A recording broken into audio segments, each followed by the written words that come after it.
Kita ulang sekali lagi. Teknikal, minta maaf. Saya tak dengar suara. Okay, minta maaf Zakwan. First time, saya pun nervous sebenarnya. Alright. Okay, saya ulang balik apa khabar semua? Zakwan, sebab Zakwan first yang menegur saya di sini. Apa khabar semua sahabat-sahabat di Fakulti Bahasa, pelajar-pelajar dan juga bekas pelajar? Alhamdulillah semua baik. Sebelum kita mulakan sesi Sembang Santai Penyelidikan pada petang ni, mohon pada semua untuk bantu share, menyebar luas dengan komen, share dan juga like lah obviously, okay? Alright. So sesi santai penyelidikan petang ni kita akan bersama dengan seorang penyelidik yang sangat hebat. Kita rahsiakan dulu. Tapi sebelum tu mohon semua untuk kita sama-sama memohon keberkatan dari Maha Pencipta dengan membaca umur kita Al-Fatihah.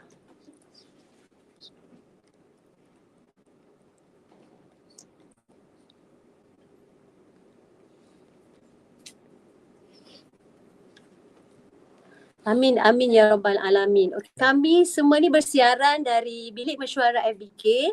Nanti later lah kepada semua bekas-bekas pelajar yang merindui, kita akan buat sikit tour lah selepas ni nanti Dan di bilik mesyuarat ini kami mengalu-alukan Timbalan Dekan Penyelidikan, Dr Nora Syikin, Timbalan Dekan HEPA, Dr Hafizah, Penyelaras Postgrad, Dr Fauzi, KPPBA, Dr Siti Salwa, siapa lagi kita ada Nazila, Dr Zana, Ustazah Nurhayati, Dr Majdan, Mr Hisham dan ada few lagi saya tak nampak ramai sangat kat bilik mesyuarat ni. Nanti kita akan share siapa untuk semua yang merindui pelajar pensyarah-pensyarah kat sini nanti. Okay, without further ado, I would like to pass the session to Mr Hisham to introduce to all of you who is our special speaker for today, okay?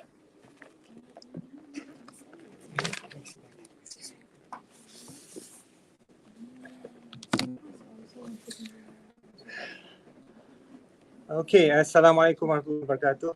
Good morning everyone. Good morning, good afternoon. I'm talking to those who are living in the West, maybe in UK or in Arab countries. It's in the morning, right? Since we are on live. But good afternoon here in Malaysia. So I'm going to use English today. Our guest speaker for today is Dr Isyaku Hassan, right? And I would like to just make it like a sort of informal kind of introduction. So please, could Dr Isyaku, could you tell us more about yourself, because of the Malay proverb which says tak kenal maka tak cinta, right? So if you don't know, you won't be able to love that person. So let's get to know better Dr Isyaku. Could you introduce about your background in terms of maybe biography and also your education background? Yeah, okay, please. Bismillahirrahmanirrahim. Wassalatu wassalamu ala sayyidina Muhammadin wa ala ashabil akhyar. My name is Isyaku Hassan. I'm from Nigeria. And I'm currently a postdoctoral researcher in the Faculty of Languages and Communication, University Sultan Zain Al Abidin. I attended Bayer University, Kano, where I obtained my bachelor's degree in mass communication.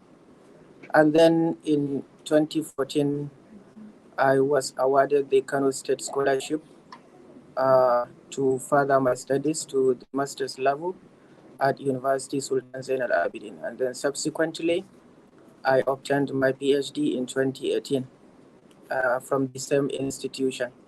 So I'm currently with the Faculty of Languages and Communication as a postdoctoral researcher. Okay, this is my brief biography. I've started in 2019 until today, so approximately 3 years. So 3 years already in 3 years. UNISA. All Yeah. right. So could you tell us more about your interests? Yeah. You mean my research interest? Yes, your research interest. Yeah. My research interest is areas that are related to communication or media studies. Yeah, especially the news media, especially online news media. Okay, so my specific area of research interest is related to language and communication, and as well as fake news. Okay, yeah, as well as fake news. So I have been researching this issue of fake news for a very long time, since 2019.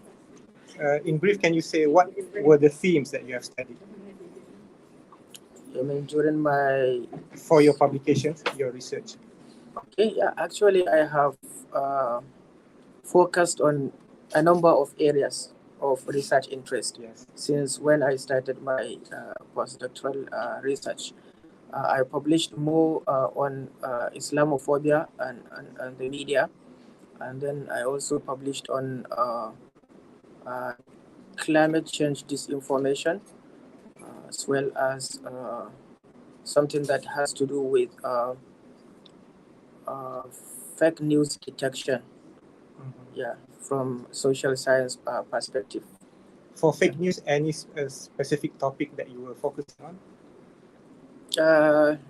Yes, I wrote on especially because the COVID-19 pandemic has given us a lot of opportunity to publish papers. As long as you have the interest, then you are also committed to that particular area. Then you can produce a lot of papers from the COVID-19 perspective. So I looked at also some COVID-19 issues that has to do with the fake news. Okay. Yeah. So just briefly about you are as a postdoc researcher here, right? Yes. So your main job is to publish. So may I know what is your target, your annual target? You have to Yes. achieve?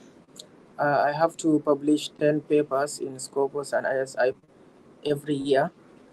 So this is my this is my target, and I have been achieving this target for 3 years, and in some years I even publish more than in excess. So I am also involved in research. Research grants also help to secure research grants. Okay, so I publish also books and other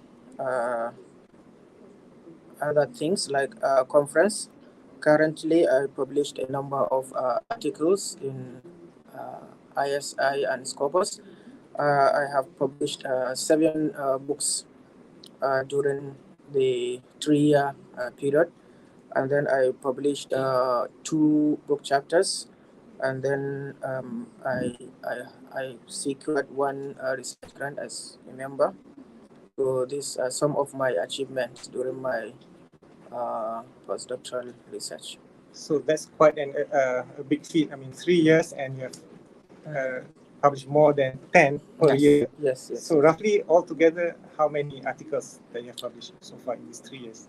Yeah, actually, I have not counted them all, but approximately, because there are some papers in the pipeline. So currently, I can say roughly 50 to 60.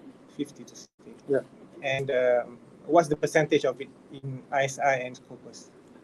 I think almost equal percentage. Okay. I have during this time I published altogether I published about I think more than 100 papers in 3 years, but only maybe 50 to 60% of them are published in Scopus and ISI. And then when you maybe divide it into these two categories, maybe you can say that the number is almost equal, maybe. Yeah, 50% Scopus, 50% ISI. Okay. Yeah. So that's quite a huge feat. I mean, writing more than 100 articles and 50% in ISI and Scopus. Yeah. It's not easy. I think most of us know that. So I think you have also prepared some slides that you would like to share with based on your experience. Yes. So I think I will go to the laptop and Okay. show it, and if you could come here. And, Okay. No problem. Okay. Okay. All right. Okay. So I'll start the PowerPoint.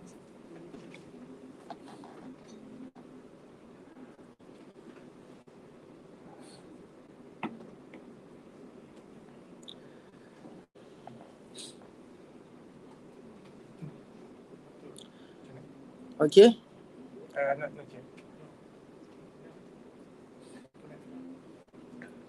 Yeah, iPad.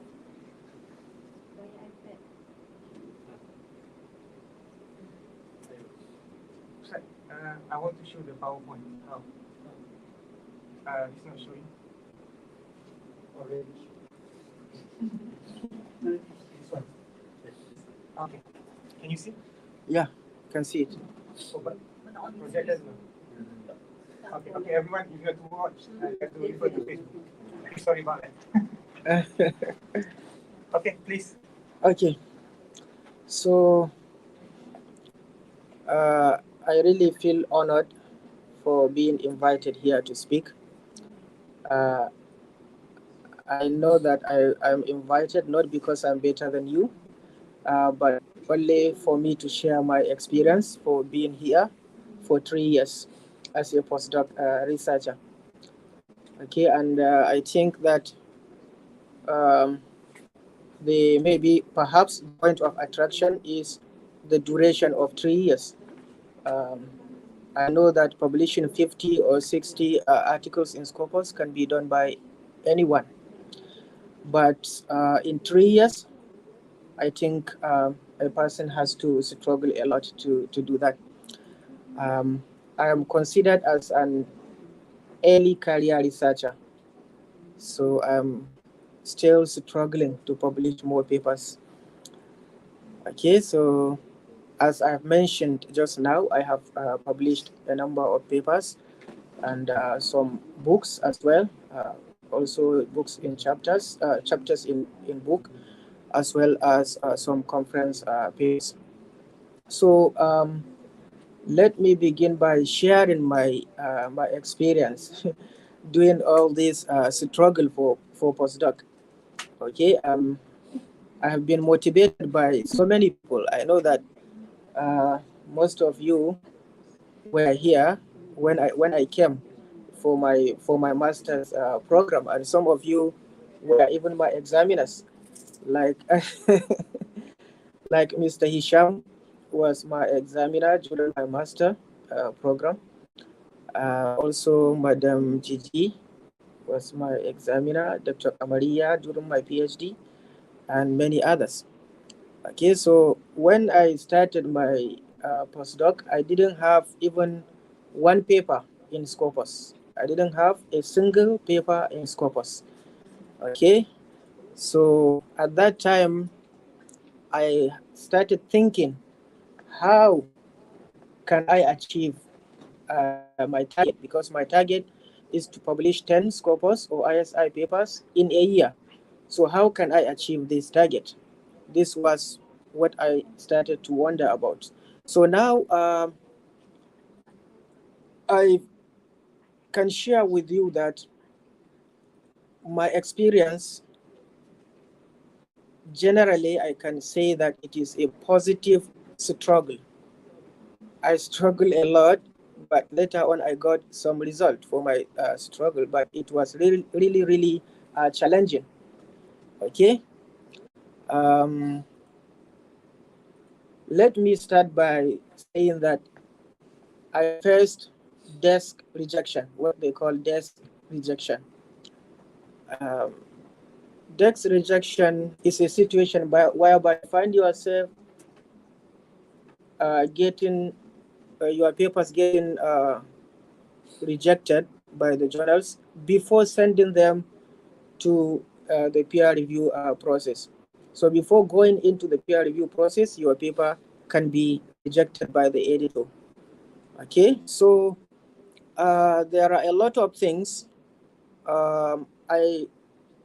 but you are not supposed to give up when approaching this kind of issues. When you face rejection, try to withstand and try to identify your weaknesses. And then I tried to do that.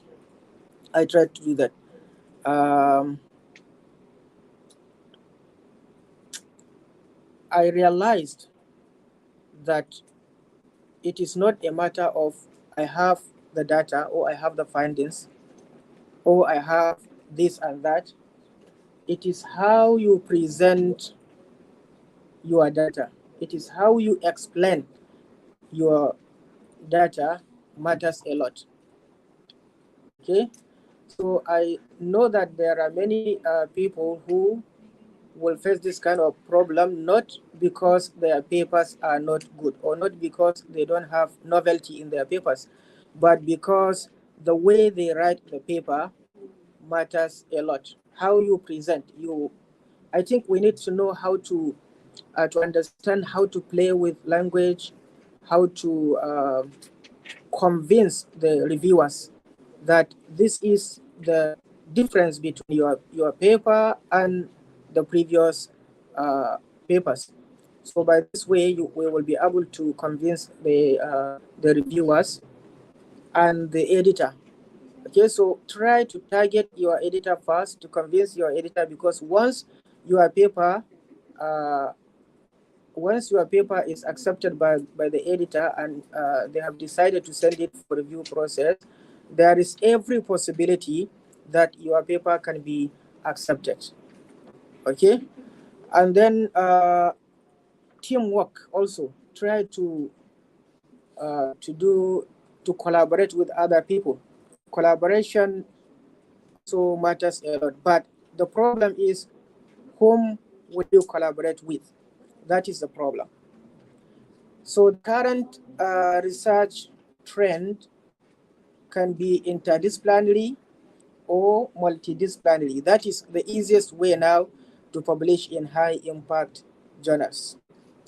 Okay, interdisciplinary or multidisciplinary. For example, you are in Arabic language, or maybe you are in the field of maybe language acquisition or something related to this.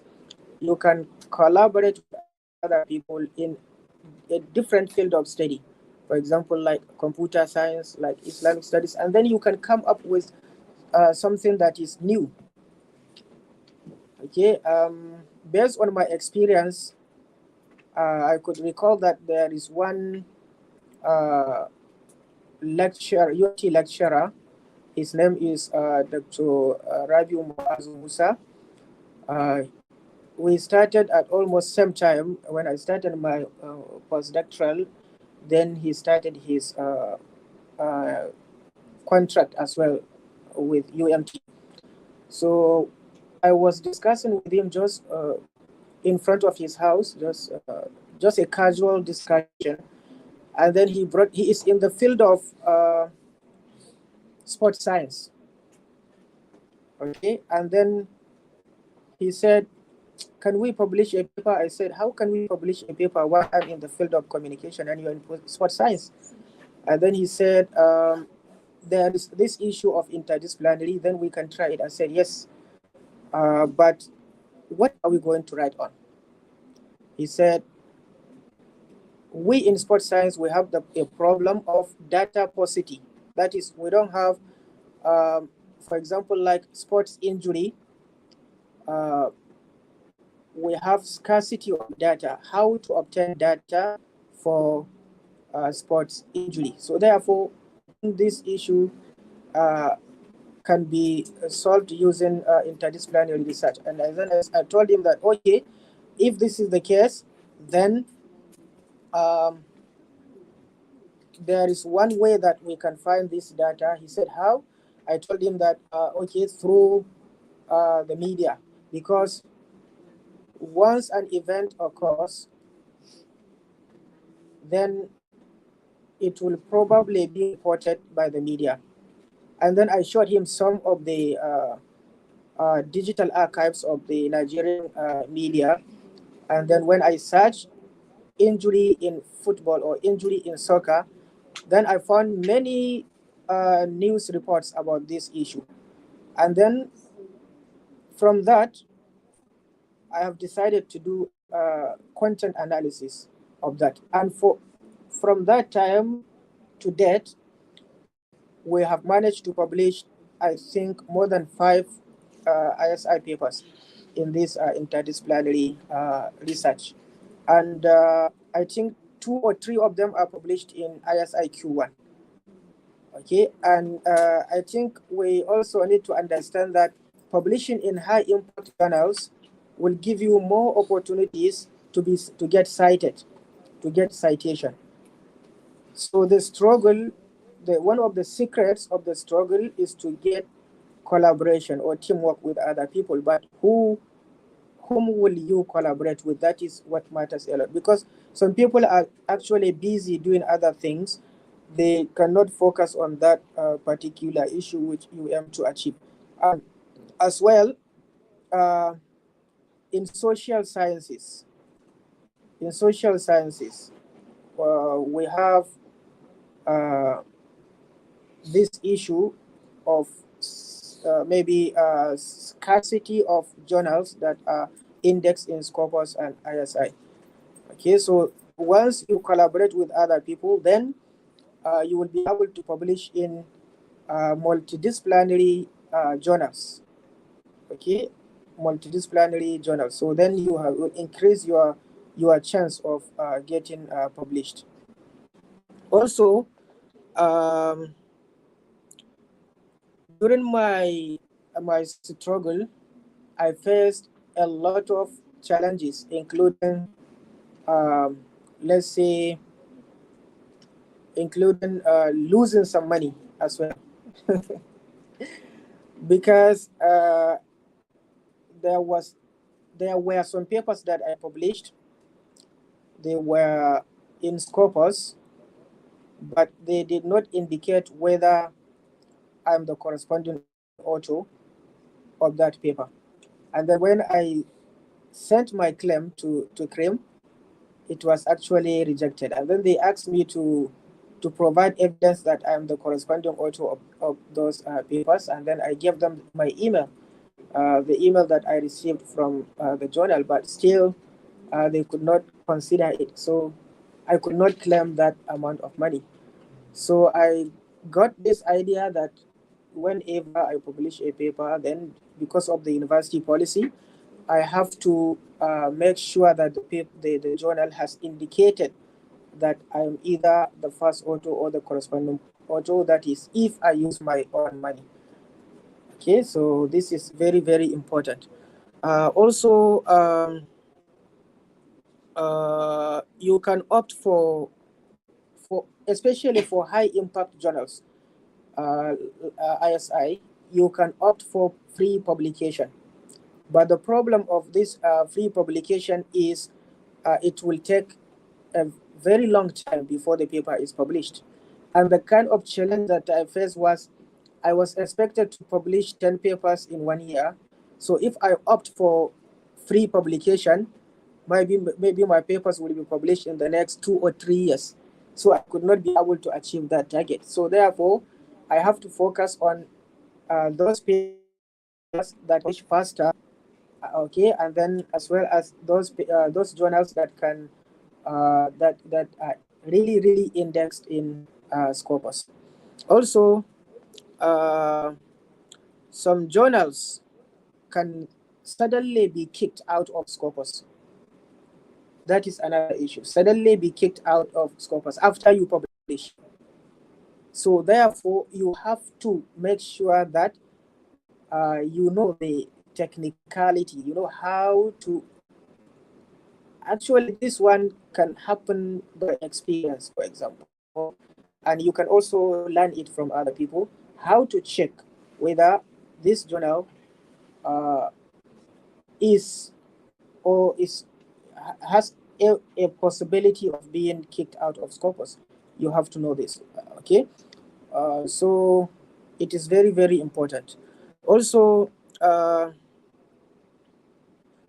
are fake Scopus journals. Fake Scopus journals. I have a colleague who lost more than 5,000 ringgit because of this fake Scopus journal. We also need to know how to identify these fake Scopus journals. This is just a casual discussion, but supposing that we are doing it, let's say we are doing it like more formal, I think, then I can perhaps share with you how to identify these kinds of fake journals. But maybe perhaps next time we can do this, because there is a situation whereby you see a journal, okay, and if you search in the Scopus database, the name will appear, and it is the same name. Everything is the same, but actually it is fake, because then the fake journal, the fake journal, those people who create the fake journal will use the same name as in the original journal, and they use the same logo, everything the same. You will never be able to identify. So therefore, you have to be very careful if someone just share a link with you, saying that this is a link to a Scopus journal, or this is a link to ISI journal, wherever you can.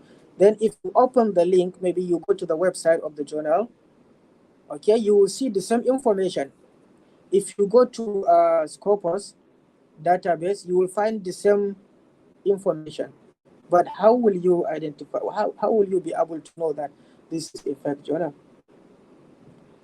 So that is why researchers are always advising us to submit via the Scopus database or ISI database. If you open and you type the name of the journal, and then the name appears, and then it will show you an option on which if you click, it will lead you to the website of the journal, and then you can submit through that website. That will be the genuine one, okay? Because everyone can create website and deceive people.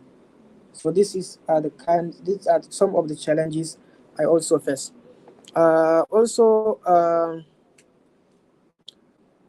Especially during the COVID-19, because during the COVID-19, especially in 2020, because many people were at home because of lockdown. So, and remember that my target is to publish 10 articles, and it is not easy in social sciences. It's not easy, actually. It is more easier in the sciences related courses, but in the social science, especially the high impact journals, ISI, to get there is not easy, actually. So perhaps the collaboration can help. So during the COVID-19, it was really, really a very big challenge for me, because you may send a paper and the reviewer maybe is in quarantine, or maybe the reviewer has died because of COVID-19. There were cases, even the editors died because of COVID-19, and then you have your paper, you have been waiting for your paper. So tragedy will happen. Okay, this kind of issues. There are many, many, many kind of issues like this. So actually, these are some of the experiences during my postdoc. And then if you have any question or any additional information that you think we will discuss now, then we can go ahead, inshallah. So can you open Q&A now, or there are some more slides that you'd like to focus on? Okay, so you can share the next one.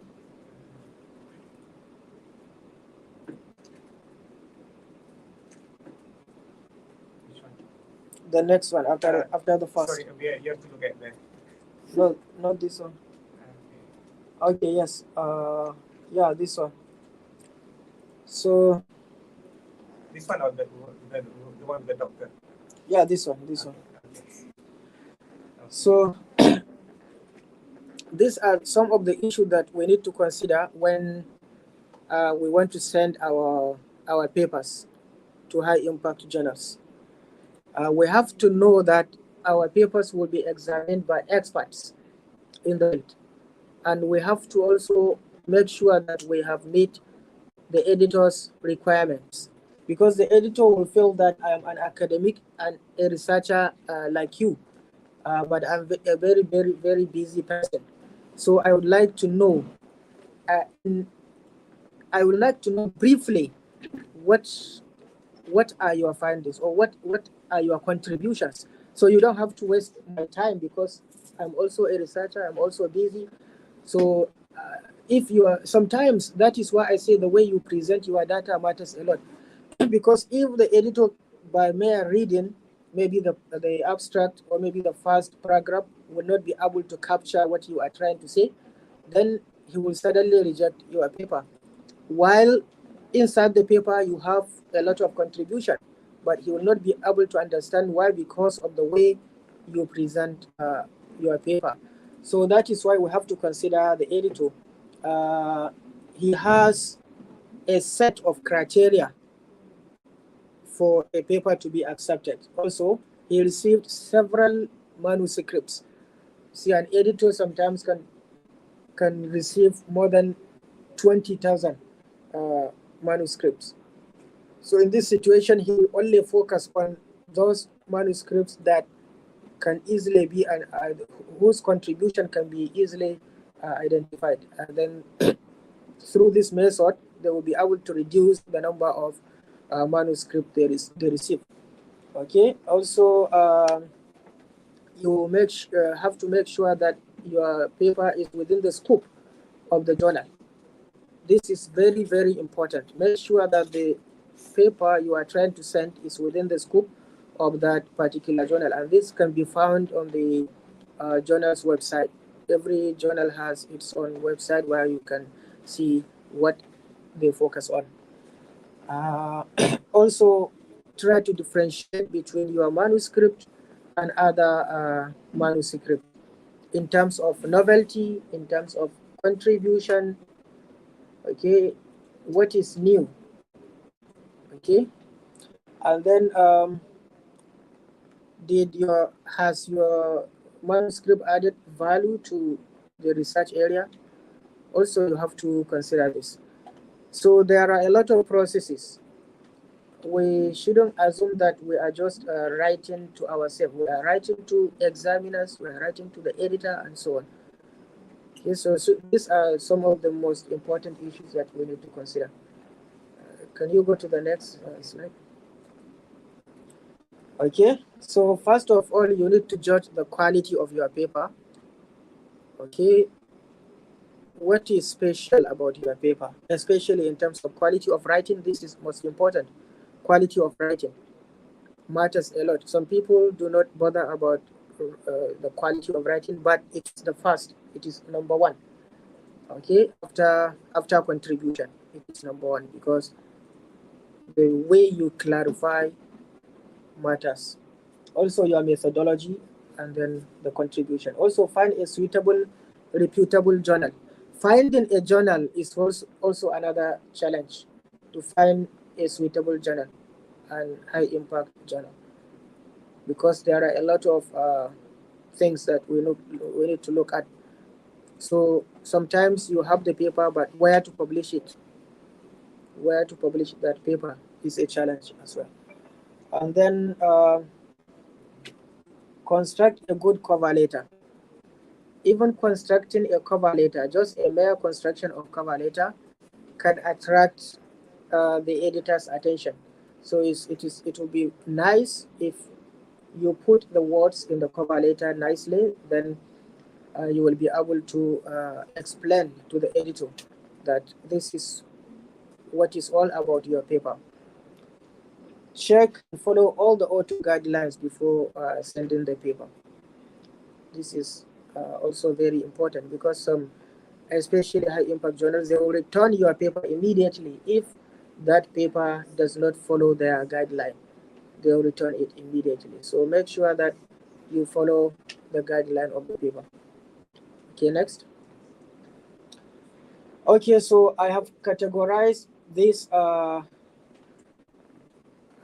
index based on the researcher's status. The first set, they welcome just common research. Okay, like Google, MCC, this is Malaysian Citation Center. So, and some of them, the peer review is not meticulous.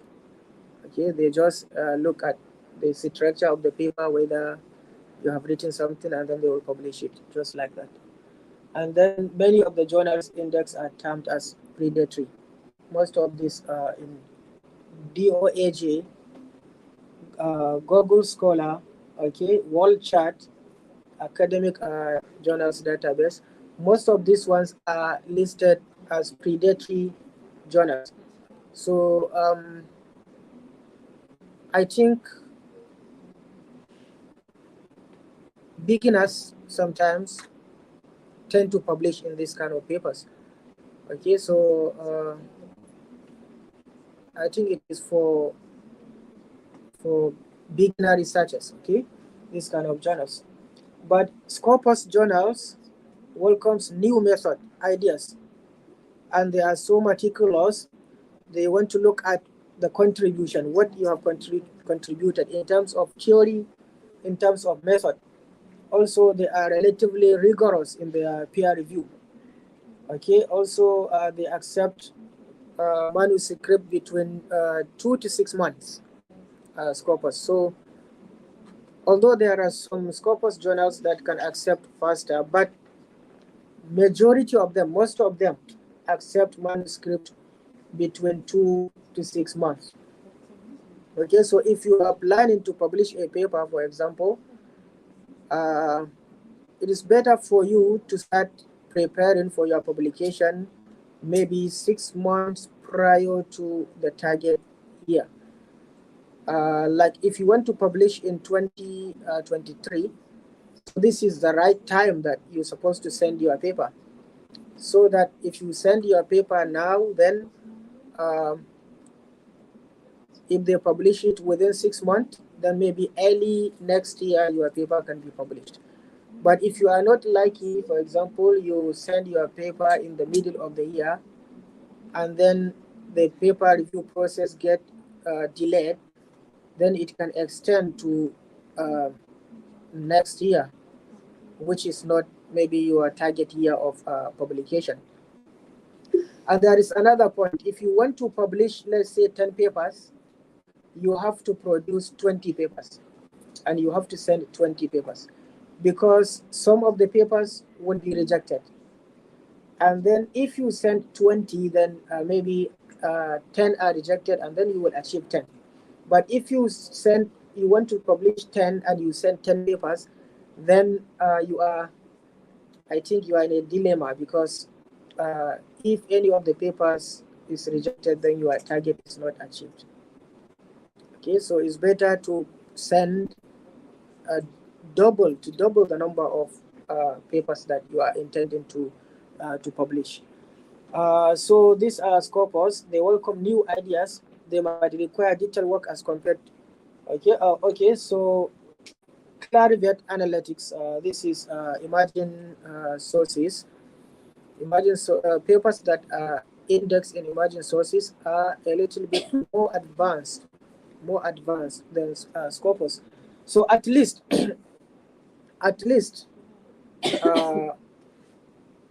we have to target at least Scopus. As academicians, we need to target at least Scopus, and then gradually we can move to the Web of Science, Emerging Sources Citation Index, The last one is ISI with quartile. With quartile Q1, Q2, Q3, and Q4. These are the top ones, the top final ones.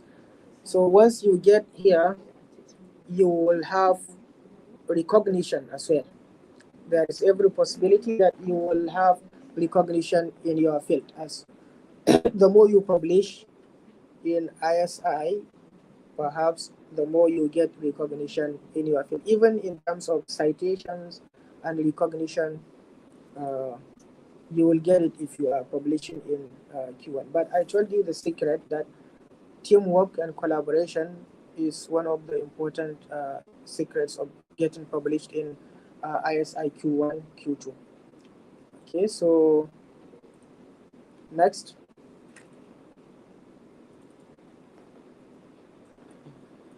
Okay, so if you want to develop an idea, please discuss directly with the stakeholders in your field, and then discuss with other researchers, other academics in your field, like the story I told you with my friend, whom we collaborated. He's in sports science, I'm in communication, and then we collaborated, but we come up with idea. We published in Q1, 3 papers in Q1, and then other ISI papers, I think about 3 to 4 papers in emerging sources.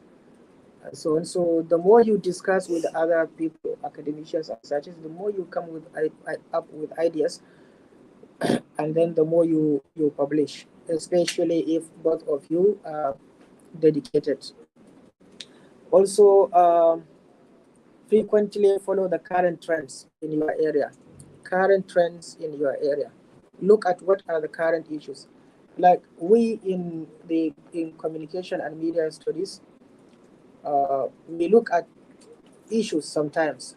This is one area. We look at issues, what is happening currently, and then we analyze those issues in relation to media or communication. So this is very important. Also, seek for collaboration, teamwork. This one I've already talked about it, so it's one of the secrets. Okay, so if you have questions, comments, and if you need more points that you would like us to discuss. Okay, thank you very much, Isyaku. So welcome. It's open to the floor. Any questions? You can also ask in Arabic because. Yes, I forgot to tell you that, but I know that all of them can understand English. So, but for clarity purpose, for example, you can ask me maybe in Arabic. Yeah. Any questions? Yes, Dr. Isyaku. Yeah. You said that collaboration is one of the secrets of being published in high impact journals. Yes. May I know why? Is it these journals they prefer authors from different universities, or maybe more than one author but from one university? Why did you say that? What's the reason? Yeah, there are many reasons, but the most significant reason is it is easier to come up with novelty in your research. For example, if you focus on Arabic, maybe Arabic language, okay, you want to you want to study how let's say how Arabic language students use technology, for example, to study Arabic language. This kind of research has been done. Understand, there are many papers written in this kind of with this kind of focus. Okay, so how are you going to come up with new idea? Okay, because you say, okay, I want to examine how Arabic language students use technology to learn Arabic language. There are a lot of research in this. Okay, but okay, if you say, okay, let me collaborate with someone in computer science, okay, or specifically programmers in computer, let us develop an algorithm, for example, that can help us to form the phonemes, understand, of Arabic language, that can help, let's say, Arabic language teachers to teach Arabic, or Arabic language learners to learn Arabic, something like this. So this kind of collaboration cannot be done by only Arabic teacher. So an Arabic teacher has to collaborate with someone in the field of computer science to come up with these kind of things.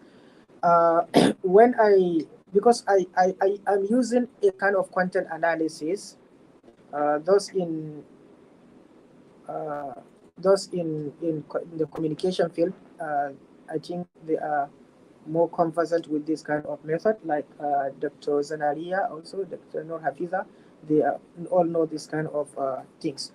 So there is a kind of content analysis that I use to analyze some data that are related to the media content. Okay, so when I first started to do this with my colleague, then he was very surprised that I did it manually. He said, "Why did you do this manually? It is actually time consuming. Can't you collaborate with other people in computer science so that you find a way to analyze this data?" And then I started to collaborate with other people in what do you call it, Tylos University. Yeah, I found one computer scientist who is also a programmer. So he developed. He was able to retrieve about 2,000 articles from the newspaper website within 2 days. So if I will do it manually, it will be a very big challenge for me. So it is very good that we collaborate with other people. This is one of the reasons. So it's pure collaboration, because normally only an author writes the paper and we just put our friend's name. Now I understand. So it's preferable to be collaborated among lecturers from different fields, right? Yes. That's what you mean. Yes. That is what I mean. You have to have, you can have a teamwork also within the same field. But if you want to do an interdisciplinary research, then you have to invite other people from a different field as well. And then the novelty, the contribution can easily be seen. Yeah, so this is how we do that. I think the keyword is the interdisciplinary. Yeah, interdisciplinary. Or cross-disciplinary. Yes. So I think we have time for one more question. Okay. When we look at, let's say, the list of scopers, journals, we have a lot, hundreds, thousands of them, right, listed. Do you have any tips on how to choose any systematic approach, maybe, on how, because when in my area, when I search for literature, there will be hundreds and hundreds, and I don't think I can go through each one to see which one is suitable. Do you have any tips on choosing the journal? Yeah, this is a very important question. I think what you need to do is if you want to publish in Scopus, your intention is to publish in Scopus, okay? So go to the Scopus website, or perhaps you can go to Simago, and then you type the keywords, okay? And then you can search for a journal that is related to that. Or if your intention is to publish in ISI, go to the Web of Science. If you go to the Web of Science, then there are two options. There is an option where you can type only the title of your paper, and then it will give you the names of the journals that are related to your paper. For example, you are focusing on, let's say, comparative literature, okay, for example. So if you go to the Web of Science, you just need to copy, okay, the title of your paper, and then you put it on there is one search column where you put your title, and then you click search, and then it will show you all journals that are related to that paper. There is another option whereby you can search exact journals, okay, that are exactly related to your field. So you can put okay, you can put the abstract as well. Okay, you have to put the title as well as the abstract of the paper you are intending to publish, and then they will show you as well. So these are some of the ways that we do. But I think because our discussion is not a technical discussion, that is why we just need to explain like this. But if, for example, next time we are using maybe let's say we can use a projector so that we can show practically how to do all these kind of things. Yeah. Next series. Yes, I think it's going to be a series because one lecture is not enough. Yes, it's not enough. Yeah. So this is just introductory, right? Yeah. Yeah. Looking forward to Yeah, actually there are a lot of things that we need to know. Yeah. Yeah. Yes. So this time will not be enough for us to know a lot of things. This is just a description. Yes. Yeah. Any other comment? I think we just conclude here Okay. because we want to save some more in the future. Okay. We don't want to finish Okay. everything today. Okay. So thank you very much, Dr. Isyaku. Welcome. So I would like to invite Salina back to you to close our session and wrap up. Okay, Alhamdulillah, Masya Allah. Thank you so much, Dr. Isyaku. It's too overwhelming for us, I think, to digest, to grasp. There are so many things to capture a lot today, inshallah. Yeah, Dr. Shikin, maybe we can have more series on publication. Yeah, maybe this time around more on practical, inshallah. Okay, rasanya tiada soalan daripada di Facebook, tak apa.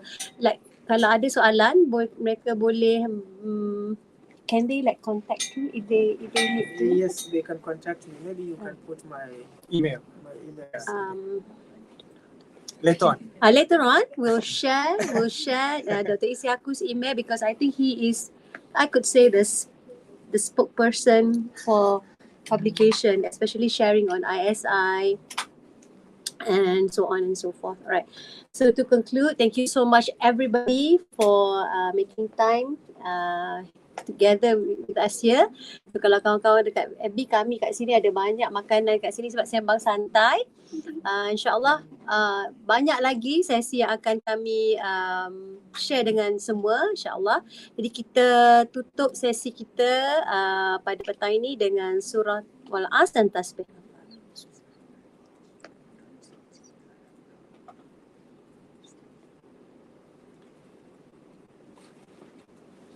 Alhamdulillahirrabbilalamin. Okay, terima kasih semua. Terima kasih. InsyaAllah kita bersurai di sini.